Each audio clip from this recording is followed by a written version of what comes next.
Hoje nossa aula bom dia para todo mundo que entrou depois que eu estava falando aqui sobre o nosso trabalho. Hoje a nossa aula é sobre a Organização das Nações Unidas. A gente vai falar sobre ONU, especificamente sobre ONU, a composição da ONU, quais são os principais órgãos que compõem a ONU. E eu trouxe aqui um estudo de caso para a gente ver algumas questões quando a gente fala assim, foi levada uma denúncia para a ONU.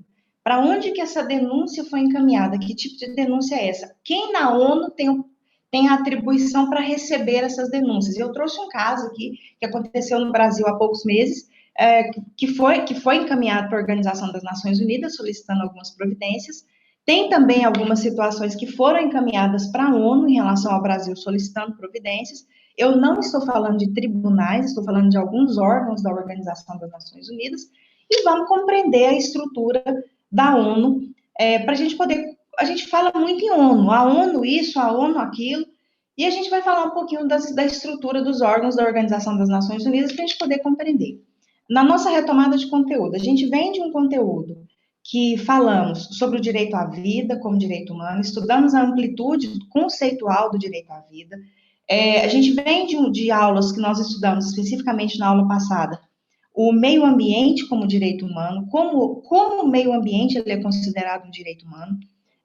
Vimos alguns casos, vimos que o meio ambiente é considerado um direito fundamental de terceira geração, está previsto na Constituição Federal de 1988, especificamente no artigo 225. Nós vimos também, e até relembrando aqui algo muito importante em termos de meio ambiente, porque falamos muito sobre desenvolvimento sustentável, e o desenvolvimento sustentável está na nossa Constituição Federal, também especificamente no artigo 225, como um direito fundamental, ou seja, há necessidade de um desenvolvimento, mas que preserve o presente para que seja garantido para futuras gerações. E como que surgiu essa definição de desenvolvimento sustentável? Esse conceito de preservar o presente pensando nas futuras gerações vem de um contexto na década de 80, que é muito importante que vocês saibam disso, na década de 80, de um movimento internacional muito grande, que foi coordenado pela primeira-ministra da Noruega, que se chama Gro Harlem Brundtland. Eu até escrevi aqui para vocês a palavra Brundtland, como que escreve, mas escrevo de novo, porque é um documento muito importante sobre a definição de desenvolvimento sustentável, que acabou influenciando o mundo. Brundtland, que é o sobrenome da primeira-ministra da Noruega, que fez toda essa movimentação para se criar um documento internacional que tratasse de um desenvolvimento com sustentabilidade. E foram 7 anos, porque ela começou em 1980, em 1987 é publicado o relatório Brundtland, que levou o nome da primeira-ministra, mas que é mais conhecido como relatório Nosso Futuro Comum. Esse relatório Nosso Futuro Comum, de 1987, foi o relatório que criou, o documento internacional que criou a definição de desenvolvimento sustentável, que a gente utiliza hoje. Um ano depois, vem a nossa Constituição Federal, e o que acontece? Depois que esse fenômeno foi criado no mundo, 1/3 das constituições federais do mundo, elas colocaram o meio ambiente como um direito fundamental. Algumas colocaram o meio ambiente até como parte do processo. Então, houve uma movimentação ambiental muito grande em relação a isso. Como a gente pergunta, tá, mas meio ambiente é considerado direitos humanos? Pela nossa aula passada, nós compreendemos que sim, o meio ambiente ele é considerado um direito humano, seja por leis internacionais, seja por decisões que foram construídas, só que o meio ambiente ele é considerado um direito humano de uma forma indireta e reflexa. Eu preciso de uma conjugação de direitos para que aconteça o reconhecimento do direito ao meio ambiente como direito humano. A gente viu em todos os casos. A partir do momento em que o dano ambiental causa dano à saúde de alguém, a partir do momento em que o dano ambiental ele causa danos à vida de alguém, a partir do momento que um dano ambiental atinge direitos de propriedade, ou atinge direitos de informação, ou liberdade de expressão. Então, ela não foge muito da análise dos outros direitos. É como se a gente colocasse o direito aqui no centro e há várias questões que norteiam a construção daquele direito. O meio ambiente não seria diferente. Então, existe um reconhecimento do direito ao meio ambiente como um direito humano, sim, mas um reconhecimento de uma forma indireta.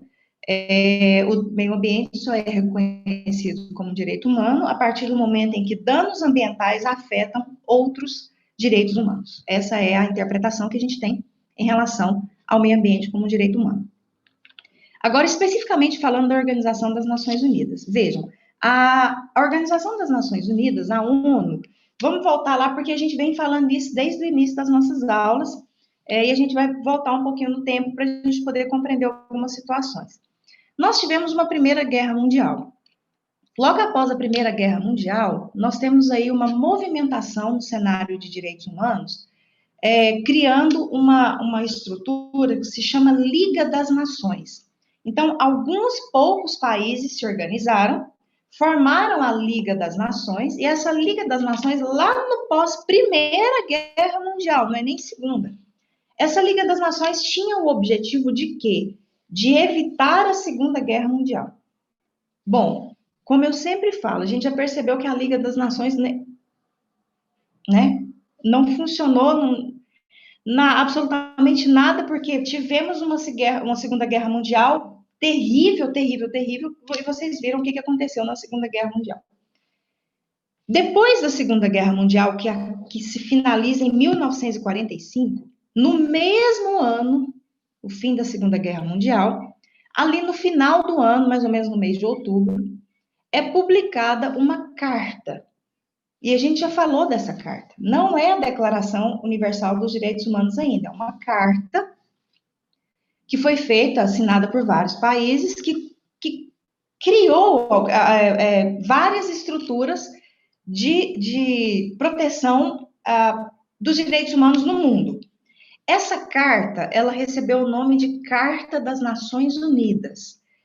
Então, quando vocês estiverem estudando, ela também é chamada de Carta de São Francisco, porque ela foi assinada na cidade de São Francisco, nos Estados Unidos, e também é chamada de Carta da ONU, porque ou também Carta de 1945. Então, há vários nomes para esse documento, para essa carta. A Carta das Nações Unidas, ou Carta da ONU, ou Carta de 1945, ou Carta Nações Unidas, 1945, ou Carta de São Francisco, é o documento internacional que cria a Organização das Nações Unidas. Então, a ONU, ela foi criada no ano de 1945, por meio da Carta das Nações Unidas, também chamada de Carta de São Francisco, Carta da ONU, Carta de 1945. Essa carta, quando ela cria a Organização das Nações Unidas, a ONU, observem, é uma carta. Nenhuma estrutura tinha sido criada ainda.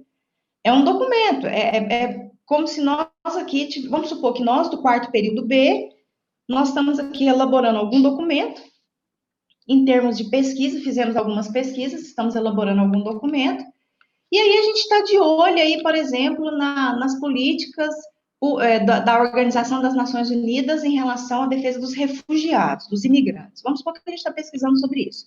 Estamos pesquisando sobre o papel da ONU na proteção dos imigrantes. Aí nós, do quarto B, a gente faz uma pesquisa, mas, professora, vamos fazer uma carta, um documento, para a gente poder encaminhar para a Acnur, por exemplo, que é um órgão ligado à ONU que cuida da questão dos refugiados. E aí a gente encaminha essa carta porque a gente está sugerindo a criação de alguma coisa dentro da proteção dos imigrantes e refugiados para a ONU poder receber aquele documento nosso e criar, né? Sugerir e criar. O máximo que pode acontecer é ela gostar da ideia, criar e entrar em contato com a nossa sala aqui, porque para colocar o nome que foi criado pela sala quarto B, enfim. Tá, mas isso partiu de uma carta, então a gente pode colocar isso no papel. E a questão é, isso pode ou não sair de um papel. O que foi feito em 1945 foi a criação da ONU por uma carta. Foi com o decorrer dos anos em que os países, estados, né, os países se organizaram para efetivamente criar e colocar em prática toda aquela estrutura que havia sido criada naquela carta, né? Ó, vamos sair do papel, porque a Liga das Nações, o problema dela é que ela ficou muito no papel, e teve um problema muito grande, que foi a Segunda Guerra Mundial, dentre outras guerras que aconteceram no mundo. A gente destaca a Segunda Guerra Mundial, mas tiveram outras que a Liga das Nações acabou não conseguindo atingir o seu objetivo, que era garantir a segurança e a paz internacional. Então, vem um órgão muito mais forte agora, que é a Organização das Nações Unidas, criada por essa carta, e pensou-se o seguinte: para essa Organização das Nações Unidas poder funcionar, vai ser necessária a criação de alguns órgãos dentro da ONU, cada um com algumas atribuições, para poder tratar de algumas questões. Então, nós teremos que fazer uma divisão de tarefas, mas temos que ter um órgão dentro da Organização das Nações Unidas onde os países se vejam representados, porque a ONU é resultado da discussão de vários países do globo que se movimentaram para a sua criação. Então, a ONU tem que ter espaço para todos os países que queiram, porque não é obrigatório, nada no direito internacional ele é obrigatório. Para se entrar, é obrigatório a partir do momento que entra, e aí é obrigado a cumprir. Então, de forma espontânea, os países aderiram à ideia da criação da Organização das Nações Unidas. É claro que teve algumas abstenções, mas ninguém se negou à criação da ONU, até porque era um cenário extremamente complicado pós-guerra, que seria muito, muito ruim para algum país ali se indispor com as Nações Unidas, né, até para criar a Organização das Nações Unidas. Então, foi criado o maior organismo internacional em termos de promoção e proteção dos direitos humanos no mundo, que foi a Organização das Nações Unidas. Tá. Aí pensou-se, como que nós vamos organizar o funcionamento da Organização das Nações Unidas? Então, nós vamos separar por órgãos. Bom, primeiro tem que ter alguém que vai ser eleito pelos países por um determinado mandato para ser o cargo é chamado secretário-geral da ONU, mas é como se ele fosse o presidente da ONU. Tem que ter, então, uma pessoa de algum país aí, que é a pessoa que está sempre ali na Organização das Nações Unidas, dirigindo, né, coordenando todos os trabalhos. Existe essa única pessoa, e esse órgão se chama Secretário-Geral da ONU, é o Secretariado-Geral da ONU. Existe uma pessoa que é eleita pela Assembleia Geral da ONU para ser esse secretário, ele é votado por maioria. Então, algumas pessoas se candidatam para serem secretários gerais da ONU, e os países que escolhem por maioria naquela quantidade de votos, quem que vai ser o secretário geral, que vai mandar na ONU mesmo, o presidente da ONU, para poder exercer por 5 anos. Existe um secretário-geral, se eu não me engano é um português, ele é um representante de Portugal, o Guterres, que é atualmente o secretário-geral da Organização das Nações Unidas.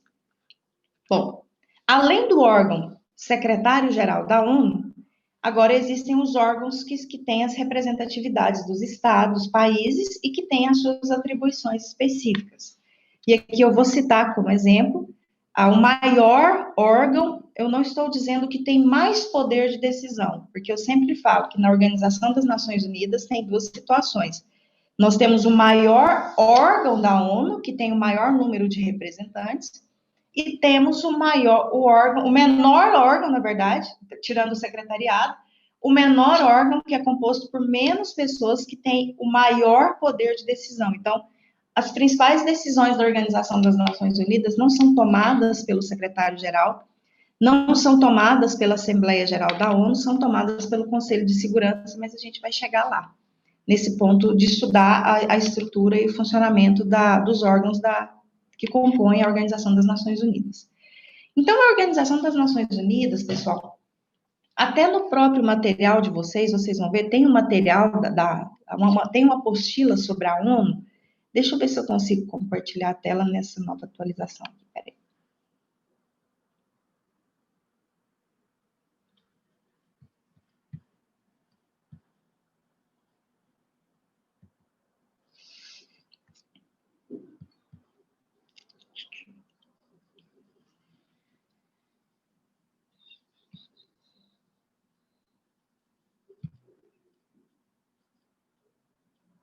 Vocês conseguem ver essa tela aqui?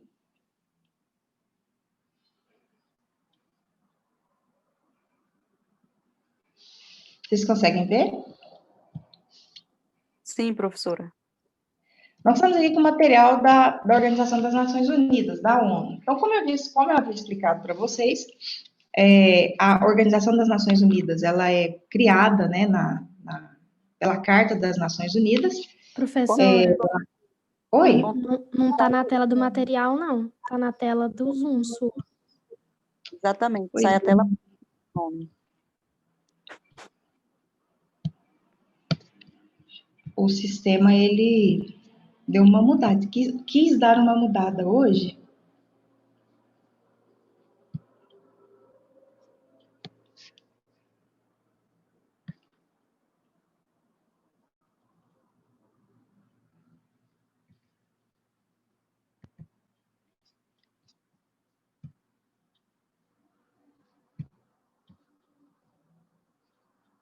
Não.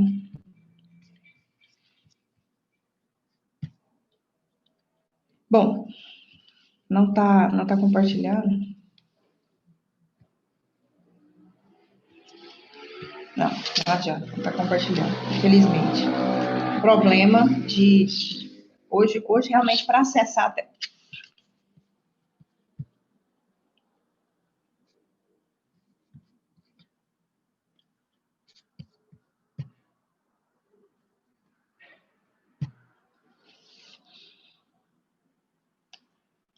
Pessoal, vocês estão conseguindo me ouvir? Sim, A imagem tá ok? tá. Tá.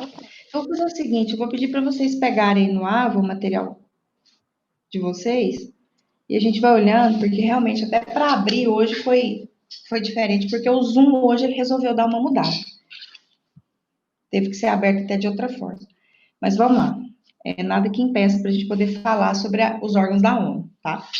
A ONU, quando ela foi criada, todos os objetivos, vocês vão ver lá as funções da Organização das Nações Unidas. Todos os objetivos, eles foram criados com o sentido de dois, especificamente. Garantir a segurança internacional e a paz mundial. Essas são as funções da ONU.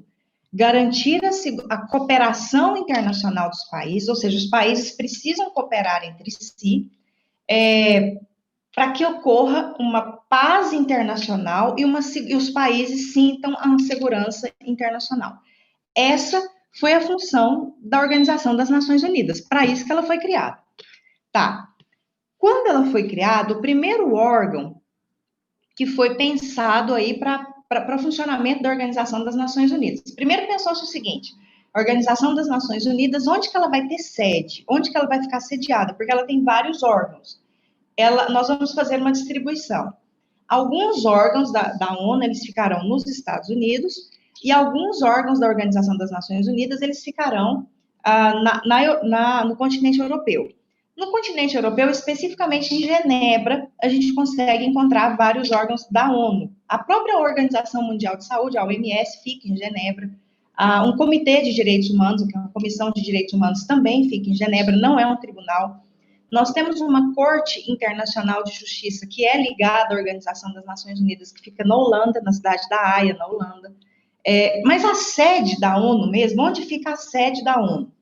A ONU tem sede em Nova York, nos Estados Unidos. Então, a sede da ONU, onde essas reuniões acontecem, onde fica a Assembleia Geral da ONU, onde o Conselho de Segurança se reúne, onde fica o Conselho Econômico e Social, na sede que é em Nova York, nos Estados Unidos. Com alguns órgãos espalhados aí pelo mundo, poucos órgãos, mas os principais em Nova York. Então, escolheu-se um local para ser a Organização das Nações Unidas, né, a sede ali, o ponto principal, e falamos agora do primeiro órgão da Organização das Nações Unidas, que se chama Assembleia Geral da ONU. A Assembleia Geral da ONU, pessoal, é o maior órgão da ONU. Como assim o maior? A gente olha em termos de composição. Quantas pessoas compõem né, essa Assembleia Geral da ONU. Todos os países que fazem parte da ONU. Então, a gente tem que atualizar ali para ver se nenhum país saiu, mas, né, o último que a gente vê, os números 193 países. Então, há 193 cadeiras para serem ocupadas ali dentro da Assembleia Geral da ONU, e todos têm direito a voto. Então, se alguma questão precisa ser votada na Organização das Nações Unidas, vai passar pela Assembleia Geral da ONU e vai ser votado pelos 193 países que fazem parte da Organização das Nações Unidas. Brasil faz parte da Organização das Nações Unidas. Aliás, o Brasil tem um papel muito importante na Assembleia Geral da ONU. Então, o que acontece? A Assembleia Geral da ONU, ela funciona por meio das suas atividades normais, corriqueiras, porque ela tem um quadro de funcionários que trabalha ali na Assembleia Geral da ONU, permanente. Mas quando que os países se reúnem para deliberar questões envolvendo os direitos humanos no cenário internacional? Existem duas formas de acontecerem essas reuniões. Ou essas reuniões vão acontecer de forma ordinária, ou seja, uma vez por ano, acontece a famosa reunião da Assembleia Geral da ONU, no mês de setembro de todo ano. Aconteceu nesse mês de setembro, recentemente, a Assembleia Geral da ONU, de forma virtual. Primeira vez que a gente vê, porque geralmente, no mês de setembro, regimentalmente, é a terceira terça-feira do mês de setembro. Essa data ela pode ser alterada por deliberação dos membros. Vamos supor, até por uma questão de agenda. Vamos supor que está acontecendo alguma questão no mundo que não dá para ser nessa data. Existe uma comunicação com os países perguntando se pode ser adiada, se pode ser adiantada, se pode mudar a terça-feira, se pode ser a primeira, se pode ser qualquer outro dia. Desde que ela aconteça uma vez por ano, porque é a reunião ordinária, ela pode durar até mais de um dia, geralmente ela dura. Então, existe uma abertura, existem trabalhos, mas se tiverem várias questões para serem tratadas e serem votadas, pode ser que ela dure por 2 ou 3 dias, e essas pessoas fiquem ali, trabalhando naquela reunião ali, até finalizar todos os trabalhos, e elas voltam para os seus países. Geralmente, pode uma só pessoa, geralmente vai o presidente representando, pode ser que o presidente envie o representante das relações internacionais do país, então pode ser que o presidente de um determinado país envie o seu ministro das relações exteriores para poder participar, ou alguém de sua confiança, desde que faça previamente, mas geralmente são os países, os representantes dos países mesmo, os presidentes que vão com uma delegação, uma assessoria, que participa daquelas reuniões também, porque às vezes o governante de um determinado país pode não ter aquele conhecimento, então ele leva com ele uma delegação. Lá dentro da Assembleia Geral da ONU, pode, por exemplo, até 5 pessoas junto com aquele representante que está ali auxiliando, ou então a pessoa vai sozinha. Tem países que mandam o seu presidente, o presidente vai lá sozinho, e ele vai lá e toma as decisões na hora mesmo. O bom de ir o presidente é porque ele já toma a decisão ali. Quando vai um representante, geralmente segura um pouco, entra em contato, vê se pode, não pode. Então, enfim, acontecem essas situações.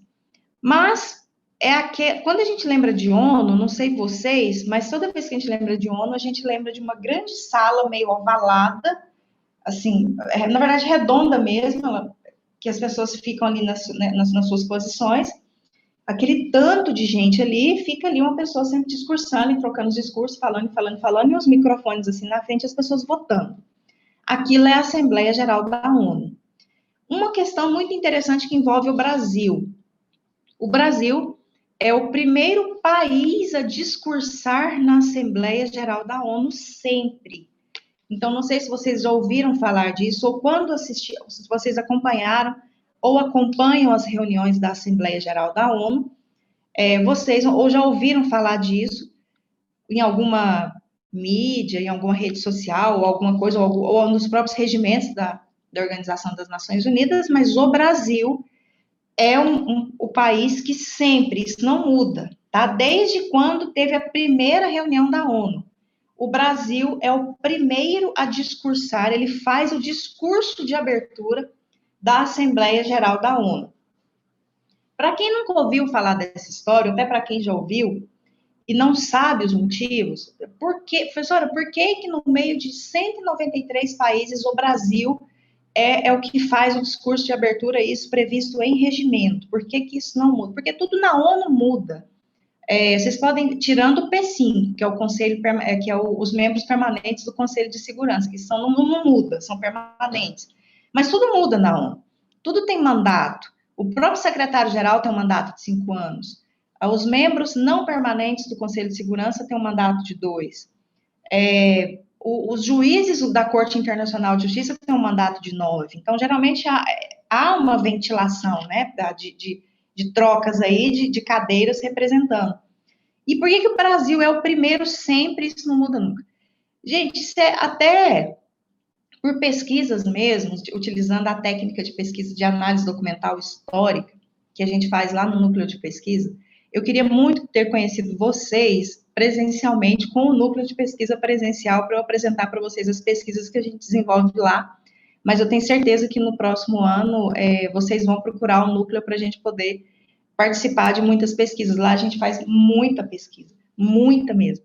Tanto que lá nós temos um grupo de pesquisadores, eu não sei se tem alguém dessa sala que faz parte desse grupo, tem mais de 30 alunas pesquisadoras e 7 professores envolvidos no grupo de pesquisa Mulheres em 3 Dimensões, e nós já encaminhamos esse trabalho para a ONU Mulheres, e a ONU Mulheres acolheu a nossa pesquisa e até nos enviou as camisetas da ONU, falou da ONU Mulheres, que é o nosso grupo de pesquisa, registrou na ONU Mulheres o trabalho Mulheres em 3 Dimensões, e tudo isso saiu da ideia de alunas. Começou com 2 alunas chegando lá e falando: professora, a gente quer desenvolver uma pesquisa dessa forma, junto com alunos da psicologia, a gente quer desenvolver da medicina, a gente quer criar um grupo aqui. E aí, professores foram se interessando, e alunos foram procurando. Eu sei que no final tinha umas 50 pessoas envolvidas nesse grupo de pesquisa. A reunião do Mulheres em 3D tem que ser na sala de aula, porque não cabe lá dentro do NPDU. E aí, teve uma visibilidade muito grande, porque elas começaram a apresentar trabalhos no país todo.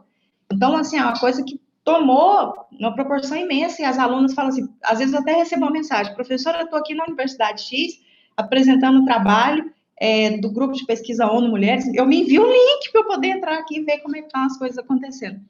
Então, é bem interessante, já deixo o convite para vocês participarem das pesquisas do NPDU, tá? Que vocês se identificarem mais, aí a gente sempre lança edital, que vocês se identificarem mais, de acordo, do jeito que tem mais de 15 linhas lá dentro para vocês participarem. Mas vamos lá, vamos voltar aqui. O que acontece agora é informação de bastidores mesmo, mas com documentos que a gente conseguiu analisando algumas questões. Pessoal, quando a ONU foi criada, o Brasil, ele foi extremamente ativo na criação da ONU. Então, assim, tinha representantes, na época o ministro das Relações Exteriores e vários representantes do Brasil que estavam presentes ali diariamente na criação. Olha, aqui nós temos que fazer na organização mesmo. Tem que ter uma Assembleia Geral, na própria escrita da Carta das Nações Unidas. Então, o Brasil tinha muito interesse em participar da Organização das Nações Unidas e fez um trabalho muito bem feito naquela época lá na criação, juntamente com outros países, mas foi um dos países mais ativos. Tem uns que ficam mais inertes e uns que são mais ativos. E o que aconteceu na época? Foi falado para o representante do Brasil que o Brasil teria, olha para vocês verem, que o Brasil teria uma cadeira, uma vaga no conselho, no permanente do Conselho de Segurança, que a vaga seria do Brasil. Porque hoje, o Conselho de Segurança é formado por 15 membros, onde as principais decisões da ONU saem. 15 membros, 10 não permanentes e 5 permanentes. Esses não mudam. Quando eu falo não mudam, não são as pessoas, que pessoas passam, né? O que não muda são os países, as representatividades. Então, quem faz parte do Conselho de Segurança Permanente, os 5, que a gente chama de P5, vou até colocar para vocês aqui, porque existe dentro do Conselho de Segurança da ONU o famoso P5, são 5 permanentes que não saem de jeito nenhum. Eles não têm mandatos, os países ficam ali para sempre. São os 4 países que ganharam a Segunda Guerra Mundial, eles têm cadeira permanente no Conselho de Segurança da ONU. Então, nós estamos falando de Estados Unidos, Rússia, França e Reino Unido. Os 4 ganhadores da Segunda Guerra Mundial têm cadeira permanente no Conselho de Segurança da ONU. Só que são só 4 que ganharam a Segunda Guerra Mundial. Por que se chama P5? Lá atrás, tinha sido falado que o Brasil faria parte do Conselho de Segurança da ONU dentro do P5. Só que já estava tudo organizado de última hora, a China veio e houve alguma movimentação dentro da ONU, que a ONU entendeu que esse 5º lugar seria o lugar ocupado pela China e não pelo Brasil. E o Brasil recebeu essa notícia e foi um problema mais de relações internacionais, assim, teve um desgaste muito grande, porque já tinha todo um diálogo internacional de que o Brasil faria parte do P5, e aí, por umas decisões de última hora, a China acabou entrando. Então, se vocês me perguntarem hoje, até cair numa prova para vocês, quais são os países que integram os 5 permanentes, o P5 do Conselho de Segurança da ONU, os 4 ganhadores da Segunda Guerra, Estados Unidos, Rússia, Reino Unido e França, e a China. Então, esses são os 5 permanentes do Conselho de Segurança da ONU. E aí, na época, os representantes das Nações Unidas pensaram assim, não, a gente também não pode deixar o Brasil, né, nessa situação de desprestígio internacional. Então, nós vamos colocar o Brasil sempre para fazer os discursos de abertura da Assembleia Geral da ONU. Isso, na época, foi assim, tá, né, aqui, né, na linguagem, é o que foi colocado para nós, tá bom, paciência, o que nós podemos fazer? Mas, assim, ser o primeiro, é o discurso de abertura, né, fazer o discurso de abertura ali da Assembleia Geral da ONU é uma representatividade muito grande, uma visibilidade muito grande, e as pessoas podem usar aquele momento ali para apresentar muitas questões importantes referentes aos direitos humanos no mundo. Então, por isso que vocês, quando assistem à Assembleia Geral da ONU, sempre vão ver o Brasil fazendo o discurso de abertura, mas um problema, um atrito que teve lá atrás, dentro de mudanças de última hora envolvendo o Conselho de Segurança, os permanentes do Conselho de Segurança da ONU. Mas voltando, então, nós temos uma Assembleia Geral da ONU, que tem funções muito específicas, mas vocês vão perceber, quando vocês lerem o material, que as funções da Assembleia Geral da ONU não são muitas funções de decisão, são mais funções de discussão e recomendações. Então, por exemplo, são consideradas funções da Assembleia Geral da ONU. Discutir e fazer recomendações sobre qualquer questões que estejam acontecendo no mundo envolvendo direitos humanos. Então, por exemplo, está tendo um problema de refugiados na Europa. Essa questão é levantada dentro da Assembleia Geral da ONU, é discutido e sai dali algumas recomendações. A Assembleia Geral da ONU recomenda que ocorra um auxílio, seja encaminhado um auxílio para aquele determinado país, para aquela determinada região, ou um acompanhamento da situação dos refugiados naquela região para isso. Então, são mais questões envolvendo discussão e recomendação. Por exemplo, tem certeza absoluta que aconteceu alguma reunião extraordinária, porque é uma situação extraordinária, é uma situação que aconteceu no começo do ano, a reunião ordinária acontece em setembro, mas podem ter certeza que uma reunião da Assembleia Geral da ONU aconteceu logo depois que foi declarada em março a situação de pandemia no mundo. Então, é uma questão que afeta o mundo. Com certeza, a Assembleia Geral da ONU se reuniu virtualmente para discutir melhores caminhos aí, para ouvir, até para ouvir os países se posicionando em como iriam agir em relação à pandemia, como que eles iriam tratar internamente a questão da pandemia. Então, foi feita uma reunião para discutir sobre isso. Então, todas as questões que afetem a relação dos países e situações envolvendo principalmente direitos humanos e algumas situações dos países, isso é discutido, votado e recomendado na Organização das Nações Unidas. Observem que em nenhum momento eu falei palavra decidido. A Assembleia Geral das Nações Unidas, ela não tem muitos poderes de decisão sobre algumas coisas. Por exemplo, a Assembleia Geral da ONU tem a função de discutir sobre armamento e desarmamento, mas discutir. Agora, quem tem o poder de decisão sobre armamento e desarmamento é o Conselho de Segurança. Então, existe a discussão, isso é encaminhado para o Conselho de Segurança e as decisões saem do Conselho de Segurança, que só tem 15 membros. Então, a decisão não fica, a representação sim, mas o poder de decisões, ele não é concentrado na Assembleia Geral da ONU, é mais concentrado no Conselho de Segurança da Organização das Nações Unidas. A Assembleia Geral da ONU, por exemplo, ela faz as eleições, ela que vota quem vai ser o secretário, vai por maioria, ela que vota o orçamento da ONU. Como assim o orçamento da ONU? A ONU recebe dinheiro. A ONU, ela tem aí os valores que mantêm a estrutura da Organização das Nações Unidas. Como assim? Recebe de quem? Dos países. Todos os países que fazem parte da Organização das Nações Unidas, eles destinam parte de um orçamento próprio, interno, para ser enviado para a conta da Organização das Nações Unidas. A ONU também recebe doações do setor privado. Então, por exemplo, você pergunta, professor, o Brasil também, todos os países que fazem parte das Nações Unidas têm aí uma previsão orçamentária específica para enviar dinheiro para a ONU anualmente. Então, é uma estrutura muito grande que precisa ser mantida e é muito dinheiro que é enviado. Então, vamos só para a gente ter uma noção aqui. O Brasil envia anualmente aproximadamente 90 milhões de reais para a Organização das Nações Unidas. Quem é o maior financiador da Organização das Nações Unidas? Os Estados Unidos. Estados Unidos anualmente envia para a ONU aproximadamente 500 milhões de dólares. 500 milhões de dólares é enviado só pelos Estados Unidos para a Organização das Nações Unidas. Aí eu só citei dois.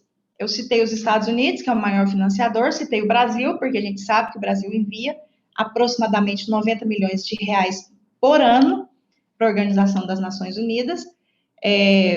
Claro que tem os atrasos, os parcelamentos, enfim, não é a questão é que vai. Mas eu só falei dois. A ONU é composta por mais de 190 nações, 190 países.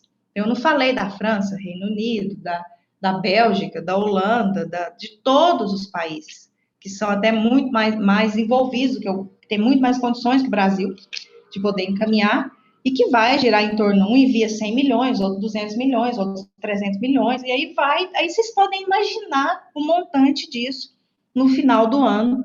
Entra muito dinheiro para a Organização das Nações Unidas, até para manter essa estrutura no mundo inteiro. Como que ela gasta isso? Isso também é feito por orçamento. Então, a ONU ela tem que ser apresentada para a Assembleia Geral um orçamento de tudo que vai ser gasto. Então, por exemplo, vou pegar exemplos.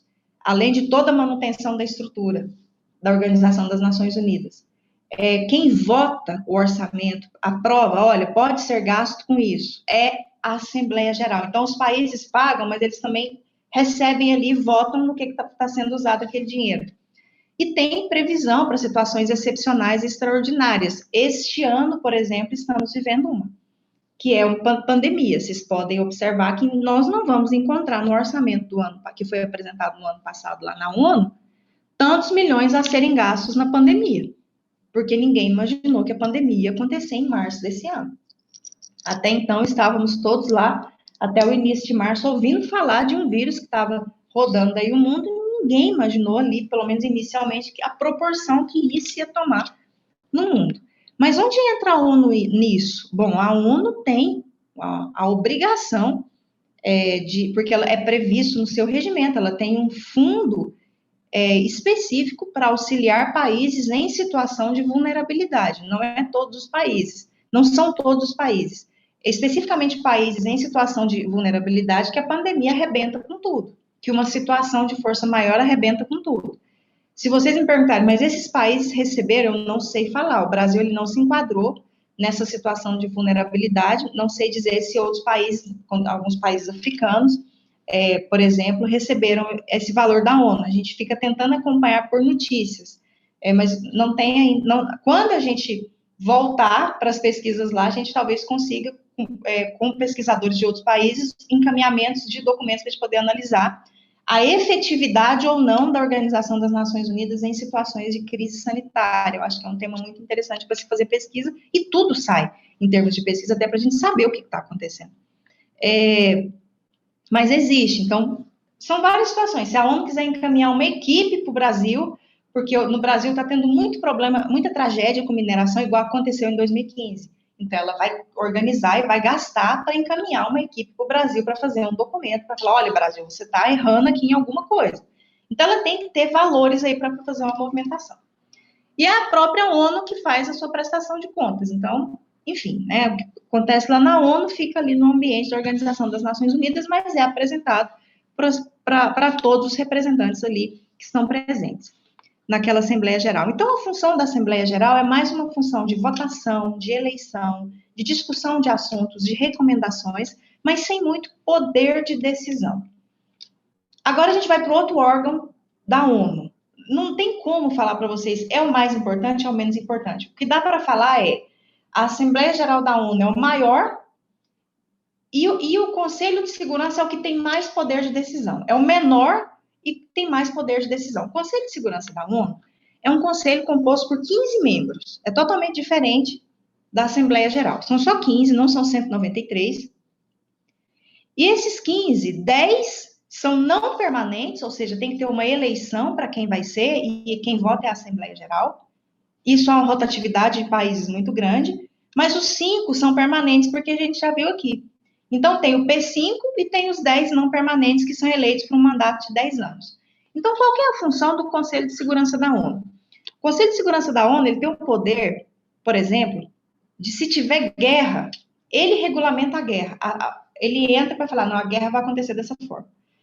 Ou ele tem o poder de evitar a guerra. Então, por exemplo, 2 países... Lembra daquele problema envolvendo Coreia do Norte e Estados Unidos? Que estava aquela confusão, a gente ficava, gente do céu, vai estourar a guerra, não vai estourar a guerra?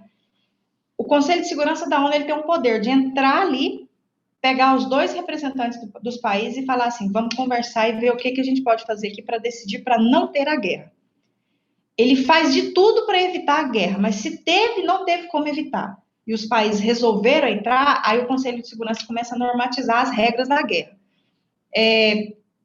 Vamos autorizar o armamento mundial, por exemplo. A decisão tem que sair de dentro do Conselho de Segurança da ONU.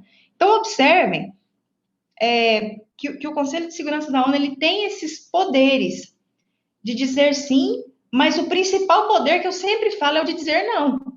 O Conselho de Segurança da ONU é o órgão, a gente vai lembrar do que a gente já falou aquela vez, quando eu mostrei para vocês que a Europa tinha pedido para a ONU para fazer alguma coisa lá para o TPI parar o terrorismo dentro da Europa. Esse documento vai para dentro do Conselho de Segurança da ONU, porque só ele tem um poder de decisão de falar assim, olha, Tribunal Penal Internacional, pode processar e julgar os representantes do Estado Islâmico aí em relação ao terrorismo que está sendo criado na Europa. Então, essas ordens mais pesadas, mais importantes aí da Organização das Nações Unidas, saem de dentro do Conselho de Segurança da ONU.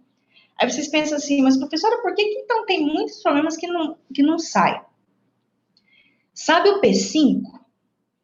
O P5, como eu falo, ele tem o maior poder de todos, que é o poder de veto. Eu sempre falo assim, o poder de aprovar é o maior poder. Não é. O maior poder é o poder de vetar. E se algum país do P5 não concorda com alguma situação, vamos supor que está lá votando alguma coisa dentro do Conselho de Segurança. Um dos 5, China, Rússia, Reino Unido, França, Estados Unidos, vira para aquela questão, vamos votar? Vamos. Todo mundo vai votando, só a favor, só a favor, só a favor. Aí vem um do P5 e fala assim, não sou a favor. Não concordo. Então, já podem anotar, não vai acontecer. Porque o poder de veto de um do P5 é suficiente para barrar tudo.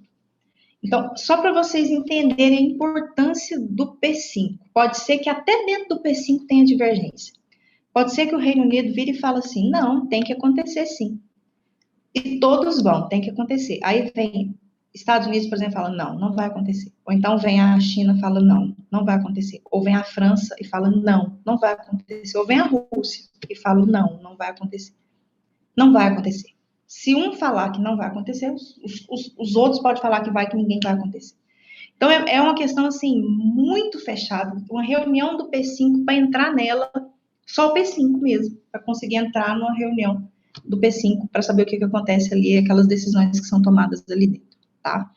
Enfim, são os principais órgãos da Organização das Nações Unidas, temos outros, que eu vou citar, é o Conselho Econômico e Social, que é um conselho da ONU que cuida de intermediar questões econômicas entre países. Se países querem fazer alguma relação econômica, o Conselho de Segurança está ali acompanhando.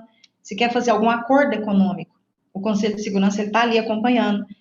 Se um país está com problema econômico, e aí vamos supor que a Assembleia Geral quer informações da economia daquele país, entra em contato com o Conselho Econômico, porque ele é obrigado a fazer relatórios anuais da economia mundial. Então, a economia mundial tem um local próprio para ser tratada, que é o Conselho Econômico. O Conselho Econômico é composto por 54 membros, e eles têm um mandato de 3 anos, é renovado a cada 3 anos. Mas são muitas pessoas, porque a questão da economia mundial e do desenvolvimento social no mundo é muito grande, enfim, né? É tratada aí dentro do Conselho de Desenvolvimento Econômico e Social. Existe o secretariado, que é o secretário, né, geral da ONU, a Corte Internacional de Justiça, que a gente já falou dela, que é o tribunal que julga casos de direitos, não só de direitos humanos, mas de direito internacional, composto por 15 juízes com mandato de 9 anos, e também prestam assessoria jurídica para a Assembleia Geral e para o Conselho de Segurança, fazendo pareceres jurídicos. Quando tem alguma dúvida jurídica, é encaminhado para a Corte Internacional de Justiça, porque é onde os países, é o jurídico da ONU, é a Corte Internacional de Justiça, onde os litígios são julgados. E tem também um órgão que se chama Comitê ou Comissão de Direitos Humanos da Organização das Nações Unidas. Esse órgão é uma questão, eu coloquei lá no material pré-aula, depois vocês dão uma olhada. Vocês lembram daquele caso do João Pedro? O Brasil sempre é levado lá para aquele Comitê de Direitos Humanos, ele fica em Genebra. Mas, gente, é um comitê, não é um tribunal. Então, o que sai de lá, qualquer denúncia que chega lá em relação a um país, que alega violação de artigos da Declaração, dos pactos de 1966, que a gente já estudou, e ali é avaliado, né, por um dos 18 que fazem parte, e aí chega um documento e fala assim, olha, Brasil, você violou os direitos humanos nessa situação aqui, você tem que fazer isso.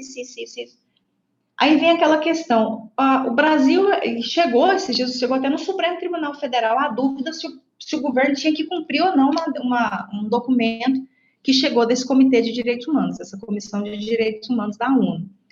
E aí foi até votado pelo Supremo Tribunal Federal que não é obrigado, porque é um comitê, é uma comissão, profere recomendações, não são decisões.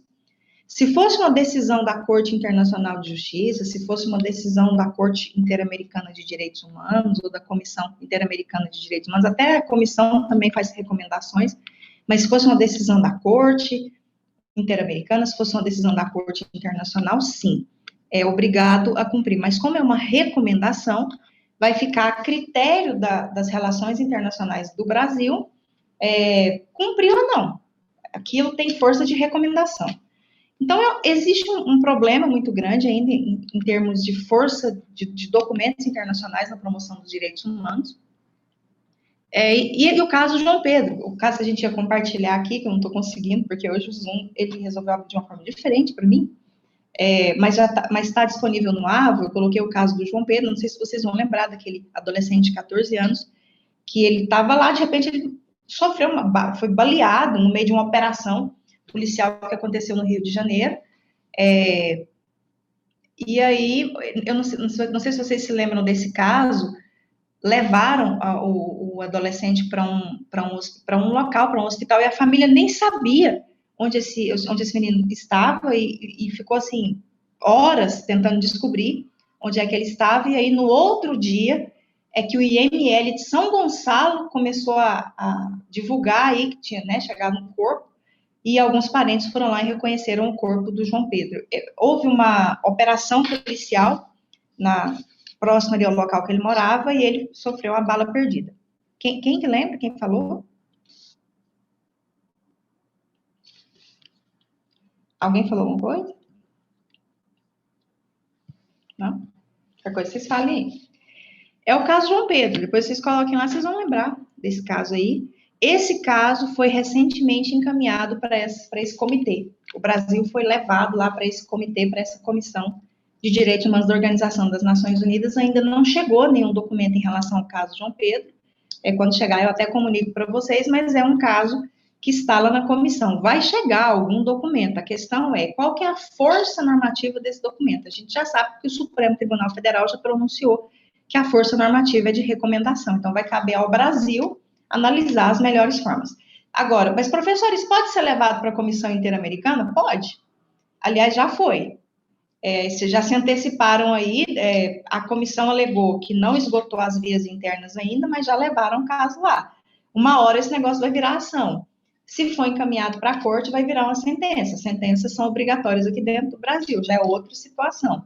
Mas pode disparar para onde quiser. Então, hoje, quem vê um cenário de direitos humanos, encaminha para a Comissão de Direitos Humanos, encaminha para a Comissão Interamericana, encaminha para o Tribunal Penal Internacional, sai encaminhando para todos os órgãos, para ver aonde que o negócio vai ter alguma movimentação maior, até diante da fragilidade que a gente está vendo aí em termos de promoção dos direitos humanos no cenário internacional, pela ausência de meios coercitivos, né, para poder obrigar efetivamente os países a fazerem alguma coisa aí, tá? Pessoal, alguma dúvida?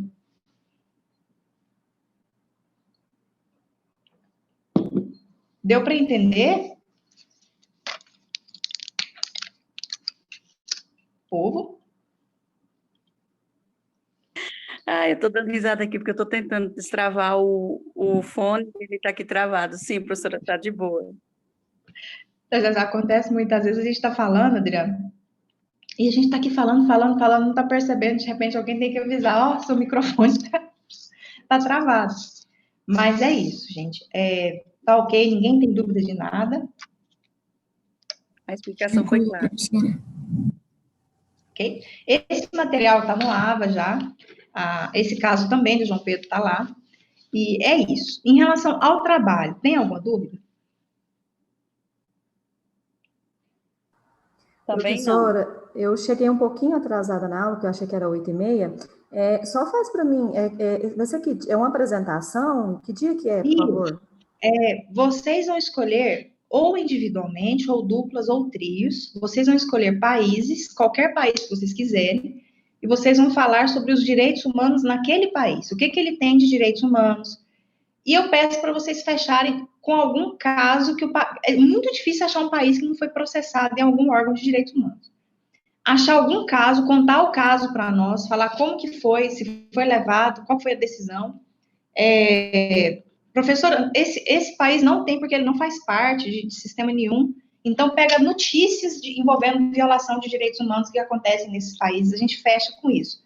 Mas é dizer, o que tem de direitos humanos, se ele tem Constituição Federal, se ele faz parte da ONU, se ele faz parte de algum órgão da ONU, dizer os direitos humanos desse país. Vocês vão encaminhar os nomes ou o nome e o país para a representante, ela vai olhar ali, vai ver se tem algum repetido, a gente conversa, ela me passa, e aí eu entro em contato, ou ela entra em contato, a gente vê, olha, você pode mudar de país? Não pode? Não, eu quero esse, eu quero porque quero. Aí a gente faz um sorteio para critério de desempate, se empatar em relação a países, mas pensem a quantidade de países que tem no mundo, não é possível. Então, é isso. Então, vocês me enviem organizem isso aí de uma melhor forma, enviem para a representante, ela me encaminha, eu vou organizar o cronograma de apresentação, e no dia da apresentação, vocês vão abrir a câmera, falar, e o pedido é algo que já acontece, uma prática do nosso curso de Direito, que vocês estejam caracterizados de acordo com os países que vocês escreveram.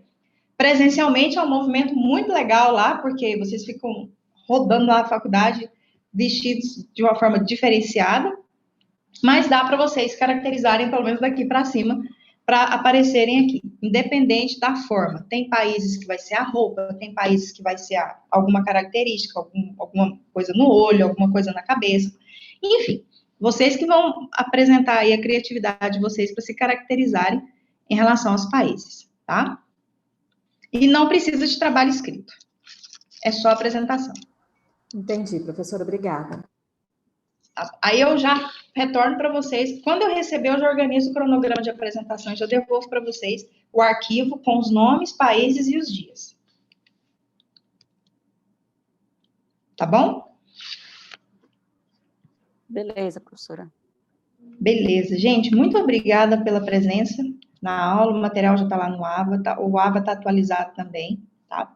E aí eu vou esperar baixar aquele processo, subir para o YouTube, eu coloco lá o link para vocês, para quem não assistiu, tá?